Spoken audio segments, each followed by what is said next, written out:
ทุกคนมีแต่ปล่อยทิมปลาไว้หลังจากทิมปลาไว้แล้วก็พอย้ำใหญ่มาแล้วก็เอาไปขายซื้อเบิ่งขอนไม้ทุกคนขอนไม้มันมีพวกเห็ดพวกอย่างขึ้นอีกสภาพวันนี้ไปเบิ่งเด้อทุกคนเด้อว่าได้หรือบ่ได้เบิ่งซ่องแน่เด้อมันน่ะปกติมันแบบว่ามันต้องหยุดแล้วลมนี่พอกำลังเบิ่งแล้วทุกคนเนาะบอทีใส่เป็ดสวัสดีครับสบายดีได้ทุกคนเด้อมื้อนี้เฮามาอยู่ที่เขื่อนน้ำเลิกเนาะทุกคนเนาะมื้อนี้นี่ก็บรรยากาศชิวๆทุกคนขี่เรือชิวๆนี่มื้อนี้นี่ก็มาน้ำกัน3คนทุกคนมีโตยไอ้แน่แล้วก็พ่อติ๊กเนาะสภาพคือมืออาชีพเลยทุกคนแต่ว่าโตยเป็นการตีปลากระสูบนี่แหละทุกคนเนาะบอกเลยว่าครั้งแรกในชีวิตเนาะแต่ว่าทำว่านั้นบอกกระถาไปติดตามน้ำกันทุกคนกำลังเดินทางนะทุกคนตอนนี้ไปติดตามซองไอ้แน่นำเลยทุกคนเด้อเพราะว่าไอ้แน่นี่ครบเซ็ตนะทุกคนอันนี้ตัวเททายบรรยากาศได้นึงซื่อๆคือเขื่อนน้ำเลิกหนีบอกเลยตัวมาครั้งแรกเลยตั้งแต่ตัวมาอยู่ล่องซานได้3 ปีแล้วทุกคนอยู่นี่ห่างจากบ้านอู่กับมันอาจจะประมาณ 7-8 กิโลนี่แหละทุกคนกะถามว่าไก่บอกกับบ่ได้ไก่แต่ตัวบ่มีโอกาสได้มาจากเถื่อนย้อนว่าบ่เคยมาแล้วกะบ่มีคนรู้จักสิพามาแดเนาะทุกคนเนาะมื้อนี้เลยมีโอกาสเลยกับไอ้แน่มาพากันมาเที่ยวลิ่นอยู่พี่เนาะทุกคนเนาะมาลิ่นอยู่แคมอยู่พี่อยู่อันนี้เป็นหน้าเขื่อนน้ำเลิกเนาะแล้วก็สิมีเขื่อนน้ำเลิกอยู่ลุมพูนเนาะทุกคนแล้วก็มาตีปากกระสูบลองเบิ่งทุกคนเห็นลุงเด่นไปแล้วโอ้คือว่าได้หลายแต่ว่ายามนี่บอกเลยว่ามันบ่แม่นยามตีปากกระสูบเนาะแต่ก็ตัวก็สิลองพยายามชิดป่าไปทำกันลองเบิ่งเนาะที่จริงตัวว่าสิบ่ได้มาถ่ายคลิปซ้ำแต่แน่ว่ารอถ่ายคลิปตีปากกระสูบในนึงแม่อย่างวันนี้ตัวเลยคลิปบรรยากาศมาฝากทุกคนในนึงเนาะบรรยากาศดีเลยรู้สึกว่าเขตนี้มีหินผามีโขดหินโอ้ยบอกหลายๆทุกคนเอ้ยงามเลยเนาะซิวขนาดนี้บอกเลยว่ามันมีอันนี้คู่ใจมานำโอ้สุดยอดเลยกินสดบะไดสวดวันนั้นมีแห้งขนาดเย็นๆซ้ำๆนะทุกคนแต่ว่าแน่ครับนะกับพ่อสิบเฮ็ดภารกิจอย่างเนาะตัวที่บ่ได้ถ่ายทุกคนเบิ่งเนาะเดี๋ยวเบิ่งนะไม่แน่ดีกว่าทุกคนสิเต็มเนาะแต่ตอนนี้นี่เก็บบรรยากาศมาฝากทุกคนเนาะขี่เงือชิวๆเนาะโอ้ยใหญ่อันนี้ก็ป่องเป่าเด้อขี่เงือชิวๆกันเก็บบรรยากาศไปน้ำกันเนาะมันก็คักคือกันทุกคนโดดๆได้มาเจอบรรยากาศตอนนี้รู้สึกว่าผ่อนคลายดีขนาดเนาะแต่ว่าเดี๋ยวฮอดหม่องลงหม่องอย่างกันจังว่ากันไปนะทุกคนชิวๆไปก่อนตอนนี้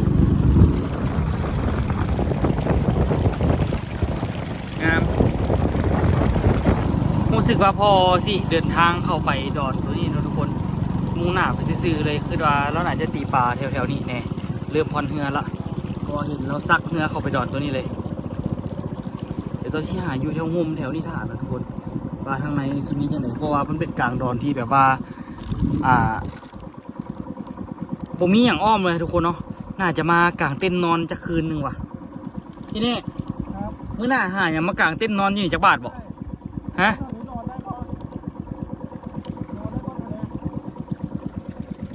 ไม่ได้ยินน่าจะได้อยู่แหละมาตีปลาแล้วก็ทำที่ตกปลาแบบนี่ถามแม่มาดิ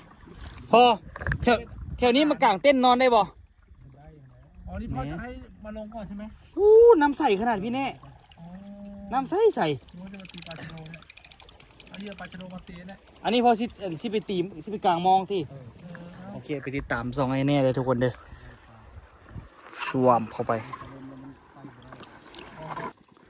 เบิ่งซองไอ้แน่เลยทุกคนเด้อเขาจะเห็นอย่างเดี๋ยวตัวสิพาทุกคนไปสำรวจปลาเนาะเมื่อกี้ได้บินโดรนขึ้นไปแล้วทุกคนรู้สึกว่าเขตนี้นี่กะ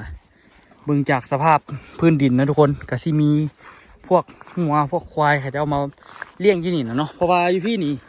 เวลาเขาจะเลี้ยงปล่อยนี่เขาเจ้าก็บ่ได้ดูแลเลยว่ะทุกคนมีแต่ปล่อยทิ่มปลาไว้หลังจากทิ่มปลาไว้แล้วก็พอย้ำใหญ่มาแล้วก็เอาไปขายซื้อมันกระแพร่กระจายมันอยู่แถวนี้แหละมันไปใส่บ่ได้นะทุกคนมันเป็นมีแม่น้ำอย่างอ้อมเนาะแต่ดอนนี้นี่คือที่ออกได้อยู่อันนี้เนี่ยจะเป็นบวกควายนะแต่ว่ามันแห้งละย่างในเดียวนี่ก็เมื่อยแล้วทุกคนเลยเบิ่งไม้ที่มันโดกมันตายมี หลายอันเติบเนาะทุกคนเพราะว่าช่วงน้ำมันขึ้นนี่มันก็จะขึ้นหลายเนาะหลังจากมันขึ้นหลายแล้วมันก็ท่วมเนาะต้นไม้มันก็ตายเพราะฉะนั้นซะแต่ว่าไม้พวกนี้นี่ตัวคิดว่าคันว่ามาตัดเอานี่สิผิดกฎหมายบ่เพราะว่ามันยืนต้นตายแล้วนะทุกคนมาตัดแล้วไปเลื่อยเฮ็ดเป็นไม้เสาไม้หยังมันค่อนข้างว่าได้แต่ว่ามันก็มีคนมาเลื่อยอยู่ทุกคนเห็นห้อยอยู่เห็นห้อยเขาจะเอามาเลื่อยเอาไม้อยู่พากันมาสำรวจเบิ่งเนาะมันมีห้อยคนมาหลายอยู่ก็มันก็อยู่กลางน้ำแบบนี้นะทุกคนตัวกับบุเคยมาจะเถอะมาครั้งแรกเลยนี่พูดเดี๋ยวย่างเข้าไปเบิ่งเนาะย่างในเดี๋ยวนึงกับเมื่อยเลยทุกคนเลยได้แบกเมียหุบมาได้เอาค่ะเบิ่งห้อยเขาจะมาตัดเอาไม้ปากไก่ไล่แล้วก็เบิ่งมันมีทางเลยทุกคนทางหัวในทางควายในทางคนเนี่ยจะสิเบิ่งว่าเป็นห้อยเขาจะมาตัดเลยมันล่มเองแต่ว่าเขียนนี่เคยถึกเผามาได้แล้วก็นี่เคยถึกไฟเผามาได้แล้วนี่ขี้งวขี้ควายยังแบบสดๆใหม่ๆเลยนี่ไม่ทอนนี่คนแน่นอน100%เห็นบ่ไม่ลำบักใหญ่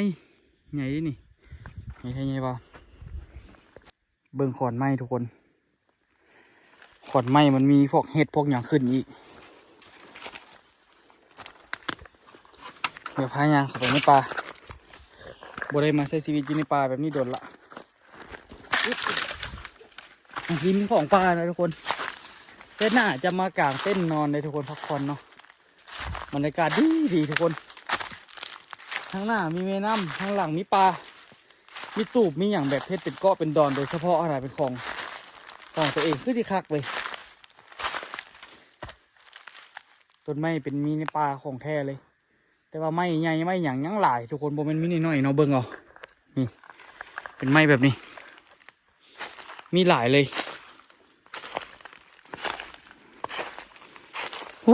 ปวกขึ้นอันนี้บอกว่าไม้หยังเนาะแต่ว่าตัวว่าขั้นไปเลื่อยไปอย่างนี้โอ้ได้หลายอยู่ได้นี่ไม้นี่ไม้ยังหลายอยู่ทุกคนอยู่ในนี่แค่เข้ามาในนี่ได้คันว่าเข้าไปลึกๆนี่แห้งสิหลายนี่นะเย็นดีขนาดทุกคนอยู่ในนี่นะเย็นแต่ตัวคือที่ไม่ได้เข้าไปลึกไปเลยแห้งดอก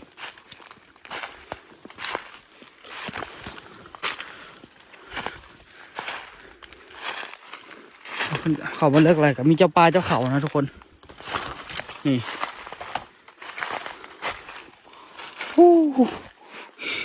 อันนี้หัวต้นไม้หรือหากไม้เป็นแบบนี้สุดเท่ในป่าอีหลีเลยได้ปะบุ้งว่าเป็นทางควายหรือทางคนเนาะนี่เข้าไป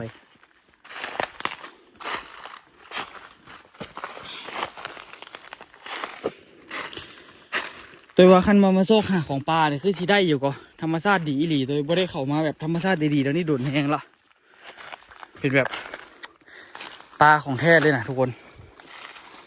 ต้นไม้ที่มันล่มแบบนี้นี่กับโบแมนบางคนมาเฮ็ดเนาะเป็นธรรมชาติมาเฮ็ด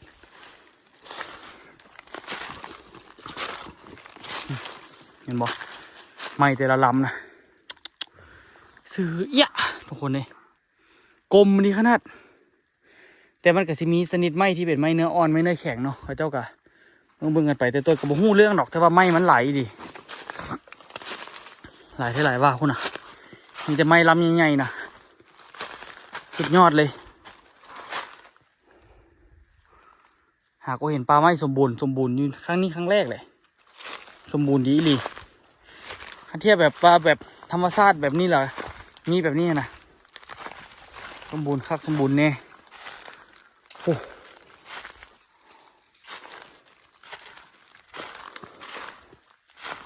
คุณเอาไม้เลยทุกคนโอ้สุดยอดอีหลีผมเป็นลำน้อยๆเลยเดี๋ยวตัวประกอบให้เบิ้งอะ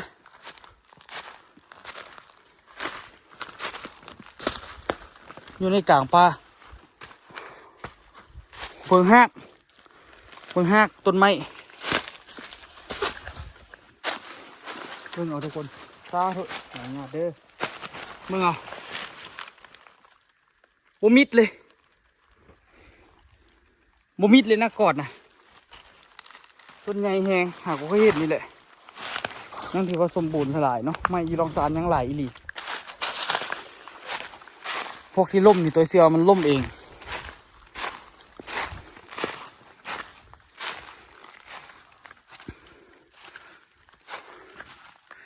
เบิ่งหากนะทุกคนอันนี้หากไม่ดีนี่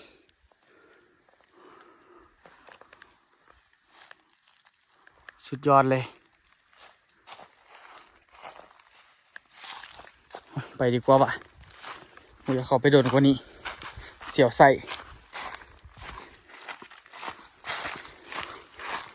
ไอ้เนี่ยกระเพาะก็ยังมีปลาอยู่เนาะจะบุ้งสิได้บ่ไปติดตามเบิ่งช่องไอ้เนี่ยเอา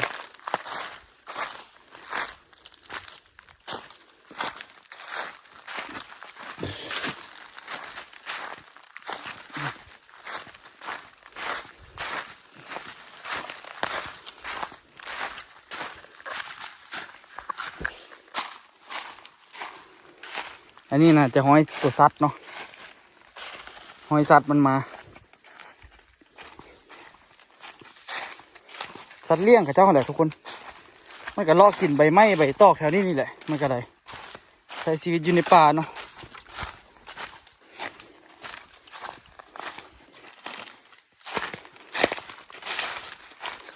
แต่ว่าหูแบบนี้เขาเจ้าน่าจะขุดอ้นตัวบาได้เขาเจ้าน่าจะขุดอ้นพี่นะมีลายคุมเติบ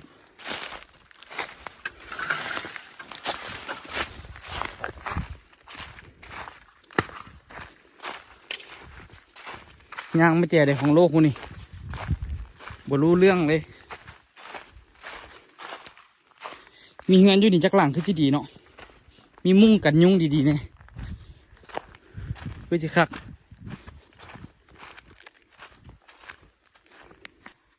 จิบบนไปถ่ายอันนี้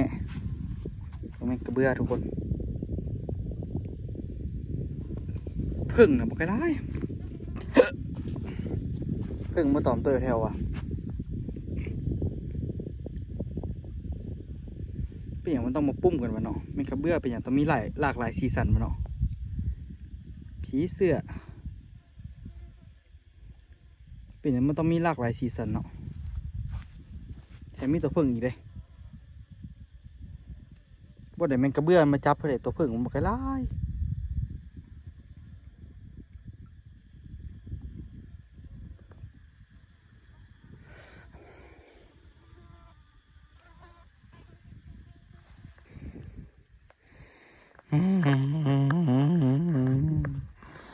บรรยากาศที่ร้อนระอุตัวยุยก็ได้มานอนบนดินนี่แหละรอพี่อันขออนุญาตหลับก่อนได้ครับรอคุณอันแน่ก่อนเด้อ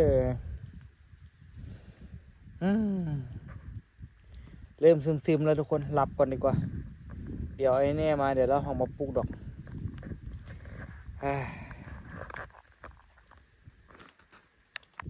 พูนโถนเขาจะอยู่พูนเฮ้ยแน่หน้าตาเบิ่งสภาพคือสิสิ้นหวังขนาดเนาะโอ้ยยังได้สิแล้วเนาะเหนื่อยแล้วเนี่ยจะทำอะไรดีเนาะไอ้แน่วะนั่งจองอกอยู่จะทำอะไรดีรอเนาะหรือว่าเราจะไปรอกับตัวย่อยดีซุ่มไก่เลยทุกคนเมืองกล้องไหมไก่ดีป่ะปกติเล่นปกติกับยูนี่เนาะปัดซุ่มเข้าไปเปิ๊กเข้าไปเริ่มเห็นกระติกแดงกึกจำละเริ่มยอกปลา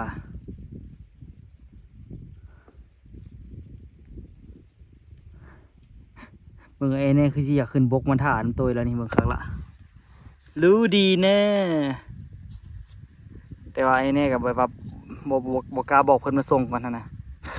ตัวก็อยากได้เมล็ดทานตะวันขนาดมันนี้นะตัวซื้อมาอยู่หันซองนึงแต่ว่าเขาเจ้าบ่ได้เอาลงเหือไปตัวก็บ่ได้เอาลงเหือเดี๋ยวนอนถ่ายนี่ต่อไปเนาะสภาพมื้อนี้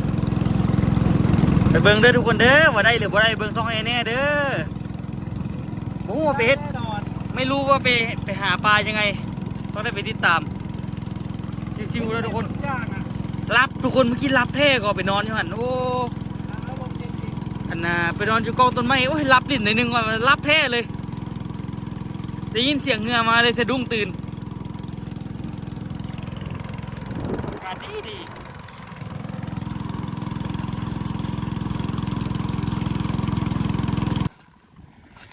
ตอนนี้มาแวะให้อย่างกับพวกเราทุกคนเนาะเป็นความลับเนาะติดตามไปเด้อทุกคนเด้ออยู่ดอนนี่เด้อเดินเติบละไอ้เนี่ยขาอ่อนละหันจักไปเฮ็ดจังมาคืนนี้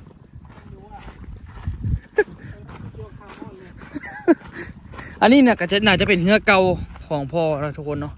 ที่เพิ่นน่าจะโละเหือละบริไซละก็เลยเอามาทิ่มไว้นี่ที่จริงไม้นี่ก็ยังดีอยู่ก็นี่ไม้นะเขาเจ้าเอื้อนอย่างวะทองพื้นเหือนะมันยังดีอยู่แล้วก็มีคันเบ็ดทายุหันเนาะทุกคนคุณพอไปตีปลาอยู่คุณเอาสิมาสิเบ็ดต่อมาตีปลากระสูบเนาะอยู่แถวแจนี่แต่ว่าอากาศเย็นทุกคนเลยสิรับละทุกคนสิรับหลายรอบละอยากนอนก็แบบว่าอากาศดีนะทุกคนบ่ฮ้อนเลยบอกเลยมามื้อนี้บ่ฮ้อนเลยเหงื่อก็ยังบ่ออกซ้ำแต่ว่ามันอยากนอนโอ้บ่ไหว ว่าแต่คนในป่าก็อยากนอน ปลาก็อากาศดีเนาะมันมีลมเลยพี่เน่ ใช่ แล้วสิไปตีปลาจังได ปลาไม่ขึ้นมันไม่ขึ้นจิบน้ำไม่ขึ้นอะไรเลย มือใหม่อันนี้โคตรเท่เลยทุกคนเอาไปตั้งอยู่บ้านไอ้แน่เด้เอาบอกพี่เน่ เอา กันตั้งนะนี่ น้ำเป็นศิลปะดูใต้น้ำโดนแล้วเนี่ยเอาไปไว้บ้านทำก็ได้เนี่ยดูดิมัน เอาไปตั้งละฝั่งละตั้งไว้นะนี่เลยเท่ขนาด งามเนาะ ไปเดี๋ยวเราไปลองตีปลาเพื่อนทุกคนมันสิได้ป่ะคันบ่ได้กับมันบ่ได้เท่านั้นละนี่คันเบ็ดใหม่ๆเลยทุกคนยังบ่ได้สัมผัสกับหน้าป่าที่ว่าป่าเป็นยังไงโอ้ปักมือมันแน่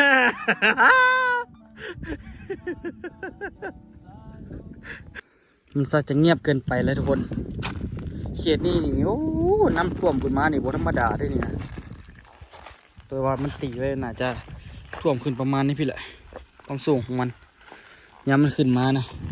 แต่ตอนนี้พอติกาพ่อกับกำลังไป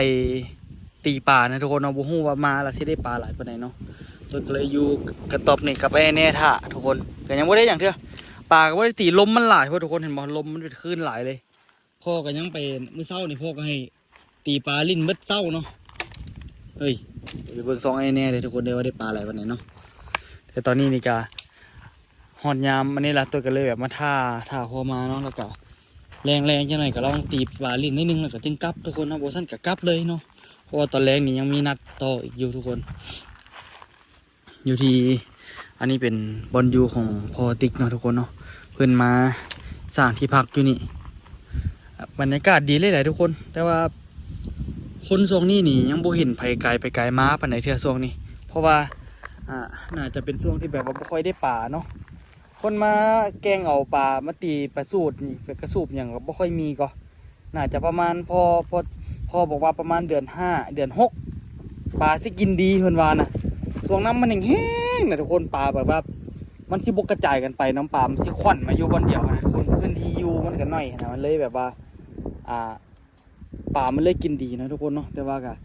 ท่าอยู่เดี๋ยวนี้ท่าฮอดยามนั่นอยู่มลพิษก็บอกหลายๆทุกคนเบิ่งป้ากินบ่เห็นหยังเลยบ่เห็นหยังเลยแนมไปไกลๆมลพิษค่อนข้างหลายเลยยินเสียงตุ๊บตับอยู่ก็จะจุดปลาก็เติมนึงอยู่ทุกคนแต่ว่าต้นไม้แถวนี้ยังเขียวดีเพราะว่าอยู่ใกล้น้ำเนาะอยู่ใกล้น้ำมันเลยเขียวดีเขียวสะอุ่มเลยซิวๆอยู่ส่วนท่าเนาะหุ่นทางนั้นหุ่นนี้มีเสียงตุ๊บตับแต่พอไปพุ่นเมื่อกี้นี่ถ้าอิดเห็นเราออกจากในนี่แหละออกมาเราไปอยู่แถวๆนี้เนาะทุกคนถ่าไปตอนนี้ก็ยังถ่าไปเรื่อยๆเท่สุดๆเลยมาชอบกินปลา ตอนนี้นี่ก็มาเต็มที่แล้วทุกคนค่อยคำยามแรงแล้วมากินแรงทุกคนนอนเป็นนอนบึงเสื้อจนแล่เบิดนอนเกือกอยู่ดินอยู่อะไรนะมีบนนอนใส่กันนอนเบิดเมื่อนี้นี่พอว่าสิมาใส่เหงื่อปลาไว้ทุกคนเอาเป็นเหงื่อป่าดุกเลยป่าที่ทุกคุณนะอ่ะป่ามันมีที่ไหนเดียวตัวพอ ไม่เขาวางไปแล้วบ้างไง โอ้วางไปได้แล้วว่ะ มันวางเขาต้องวางหลายๆบ่อนดิ พอใส่จากโตแล้วจุพุ่น6 โต ปลานี่มันเป็นปลาใหญ่เวลาเขาไม่ได้วางบางคนก็วางเยอะ แต่ว่าก็หายเยอะ อะไรหาย เชือกเขาวางมันเนี่ยลอยอะไร แม่นเนาะ เบ็ดเขาก็มีแบบ อันนี้โบแมนเบ็ดไอ้เมื่อกี้นี่วะ เขาไม่มาแล้วพอกี่วันมายามทีว่าเบ็ดน้องฟองนะ ฮะ น้องฟองนะก้นนะ โอ้ คือใครอ่ะ เบ็ดของน้องพ่อฟองอยู่ที่พลม่วง น้องของพ่อฟอง เหลือเจ้าตัวเนี่ยก็วางประมาณ10หลังได้เนี่ยนี่4 ตัว ตอนนี้อากาศกำลังดีเลยทุกคนเอ้ยเหมาะสำหรับการตั้งแคมป์กินหมูกระทะอยู่นี่ขนาดคิดไปคิดมาก็จะกินหมูกระทะเว้ย ทำมาตัน ไม่ได้กินโดนละ คือถ้าทำเตา3 ขาเนี่ยแล้วก็เอาไฟหาแบบเศษฟืนที่ได้อยู่ เอาเตาแก๊สมาเลยแหละ มันก็ได้อยู่แน่มันต้องมีไอ้กระทะย่างหมู จะลดไหม มา วะ แต่ว่าหมูต้องไม้พอเด้อถ้าหมูขาดก็ หาปลาแทนเ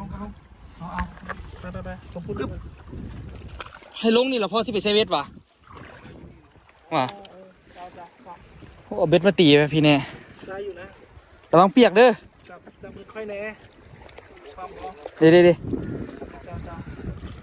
อึบ ทำแบบผู้สาว อุ้ย เกือบลื่นทำ ขันมือผู้สาวกับใครเด้ ทำให้เป็นตีนะตีพ่อตี เอาตำบาดเนาะซ้ำซาเพราะว่า ตีไปพุ่งเลยใส่นี่แล้วพอ โอ้เอาเกือบก่อนสินะเอาพี่เน่จับก่อนเอารองเท้าก่อน ไปพูดกับบอลจอดทีแรกกูนะ โอ้เดี๋ยวสิย่างให้ย่างไปถ่าเนาะโอเคภาวนาเด้อหัวเด้อภาวนาให้เขาได้ปลา พ่อตัวนั้นไปไว้ตรงนี้เธอได้เอานั่นไป เอาอันนี้มาเอาแต่อันนี้เอาเมียนเออ เอาละโอเค โอเคมันได้ห่วงละ ตัวยุ้ยงานเนี่ย พอที่ไปใส่เงียแต่ว่าไปถ่าเบิงผลงานอยู่ซองพี่แน่เด้อทุกคนเด้อเดี๋ยวเขาสิมาตีปลาโลเหมาะยี่นี่ใหม่นี่คือได้เหรอเดี๋ยวถ่าเบิงพี่แน่ตกปลาได้ทุกคนเด้อเพราะว่า ชั่วโมงไม่ปลาต่อเท่าตัว ตอดกึ่งหนึ่งให้ดีใจได้กับบ่ได้เนาะ ให้แบบมันขับบัตรตุ๊บทุบยังบ่มีเลยแต่ไม่แน่เพราะว่าเราตกประมาณตอนบ่าย1บ่าย2นะ ตอนนี้ลมแห้งหลายวะที่จริงมันควรสิหนิ่งแหละแต่ว่าลมมันยังหลายอยู่เนาะ นี่เขาลงเบ็ดเยอะแยะเลยมันจะได้วะตุ้ย เกาะเบ็ดเขาซะพอว่าฟ้าปันป่วนมาสั่น พอท้องฟ้ามันท่วมใช่ป่ะ แม่นปกติมันแบบว่ามันต้องหยุดแล้วลมนี่ ไปหาพ่อนะลมแรงได้นะ พ่อกำลังเบิ่งแล้วทุกคนเนาะบอลสีใส่เบ็ด ปลาขาวก่อน พ่อกำลังเบิ่งแล้วสีใส่เบ็ดแล้วก็เฮาก็ตีปลาลิ้นอยู่นี่แหละทุกคนค่อยๆตีลงไปลุมพุ่นน่ะไปเฮายางลงไปลุมพุ่นไป ไปรอพ่อตรงนี้ก่อน ค่อยๆเดินไปนะทุกคนเนาะเทศนี้นี่ก็คักอีหลีทุกคนเหมาะสำหรับการแคมปิ้งขนาดแต่ว่าพวกฟืนนี่บ่ต้องย่านเลยว่าสิบ่มีน่ะเบิ่งต้นไม้ใบต้นมันโง่ยบ่ได้โง่ยต้นใดก็ฟันลงต้นนั่นล่ะก็ก่อไฟนี่โอ้ยสบายก่อมืดก็ได้ แต่ว่าช่วงอันน่ะน้ำมันไหลแถวนี้ท่วมหมดเลยทุกคนมันรอดหู้เลยว่าบ่ได้รอดเป็นบ่อนที่มีต้นไม้เนาะบ่ได้บ่รอดก็สิแห้งๆแล้วนี่แต่ว่าแถวนี้มันก็เป็นดานหินก็ทุกคนเด้นี่เด้พี่แน่ไปนี่ลองดูมีบ่ปลาซ่อนปลาคอปลาแค่นะ เดินได้ในเว็บ ส่วนหลายปลาซ่อนนี่บ่แท้ได้เบิ่งตอนนี้นี่ตอนสวยคือบ่มี หูมีอยู่ แต่คันมักกลางคืนนี่ออกหลายเด้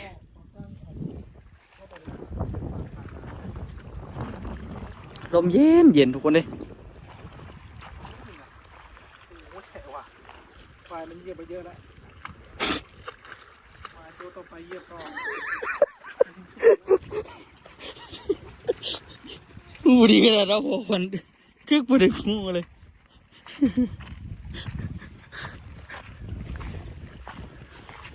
รอตีปลาลินทุกคนเนาะ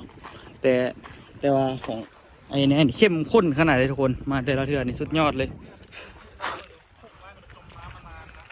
เนาะผู้แท้ผู้ว่าอันนี้นี่เป็นต้นที่มันติดอยู่ดินหรือว่าต้นที่มันงอกอยู่ดินเลยวะโคตรผุเลยพวกนี้นี่มันกะผุบนละเรื่องฟืนเรื่องอย่างบ่ยากเลยทุกคนแถวนี้หาแป๊บเดียวก็ได้ละไม้มันหลายเนาะที่จริงถ้าเราบ่มีฟืนมาหาฟืนแถวนี้นี่โอ้ยซ้ำซีไส้ทุกคนฟืนหลายแท่ไหลวะเอาไปเป็นรุ่นรถ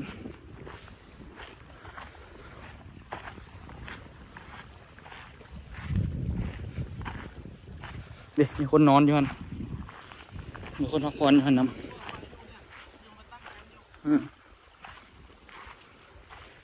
พ่อกำลังใส่เบ็ดอยู่ฮันทุกคนกำลังใส่เบ็ดเดี๋ยวเราสิค่อยๆทยอยตีปลานะทุกคนเนาะป่านทะเลแหละทุกคนอันนี้นี่เขาจะเอิ้นว่า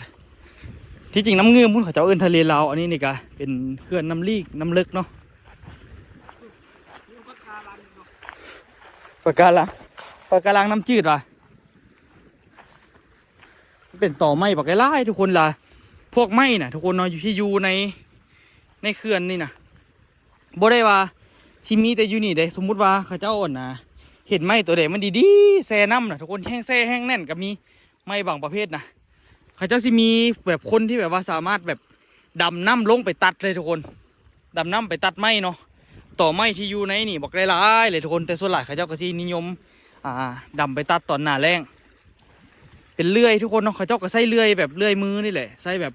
สามารถกันน้ำสามารถดำลงไปตกป่าได้ทุกคนไปตัดไม้ได้ตกป่าเอาซะดิก็ยังมีหลายแนวอยู่ทุกคนที่เฮาก็ยังบ่ได้ฮู้แต่ว่าหลายอาชีพหลายคนหลาย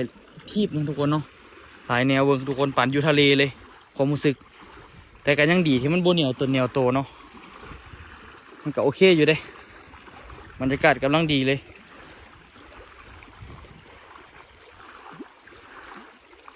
เอาไว้แน่พี่แน่โซได้ไหมอยากเห็นปลาพี่แน่มากเลยเนี่ย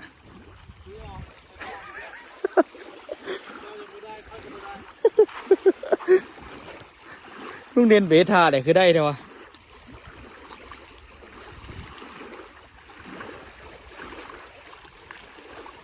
มันก็มีช่วงได้ช่วงบ่ได้แหละทุกคนปลาก็ได้แต่ว่าคือปลาสกางเนาะมันก็มีช่วงมีฤดูของมันแต่ว่ายามนี้นี่ก็ยังบ่ได้ดีเท่าต้องได้ท่าอีกก่อนเนาะทุกคนถ้าแน่ได้นี่สิลงน้ำแล้วได้นี่หมายโคตรดีน้ำใสทุกคนใส่กิฟเลย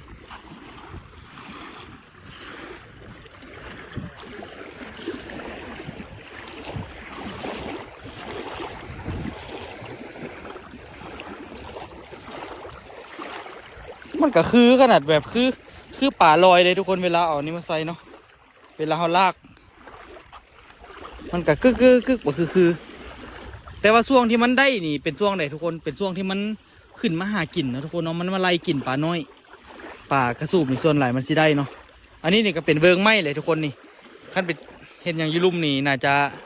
มีหน้ากากมาดำป่าเราเบิ่งมื้อหน้าก่อนขั้นมีโอกาสได้มาสิเอาหน้ากากมานำแล้วก็เอาปืนดำป่ามาล้อมมันก่อนให้แสงโสมมาดำป่ายิงป่านี่คือที่คักเว้ยบรรยากาศกำลังดีเลยทุกคนค่อยคำยำแรงเนาะแต่ว่ากลับไปฮอดเฮือนน่ะจะมืดอยู่เบิ่งนี่โอ้คนน่ะสุดยอดเลยเป็นตาอาบอยู่ได้ทุกคนแต่ว่าโบได้ฮ้อนเฮงทุกคนมื้อนี้โบถึงคันว่าฮ้อนเลยมาแต่ละเทื่อนี่ต้องฮ้อนแต่ว่ามื้อนี้โบฮ้อนเลยทุกคนเดี๋ยวตัวสิตีปลาลินไปก่อนนะทุกคนเนาะแล้วเจ้าหน่อยมาเบิ่งน้ำกันบัดสิเมื่อเอานะทุกคนมื้อนี้กับเมื่อยพอสมควรแล้วเนาะเฮาสิพักกันอยู่นี่แหละเหนื่อยแล้ววันนี้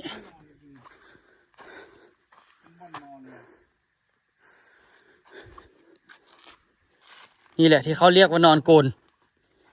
เขาเบิ่งได้อยู่เป็นคน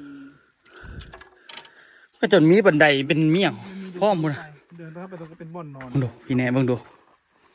อย่าไปปะกันเด้โคตรเท่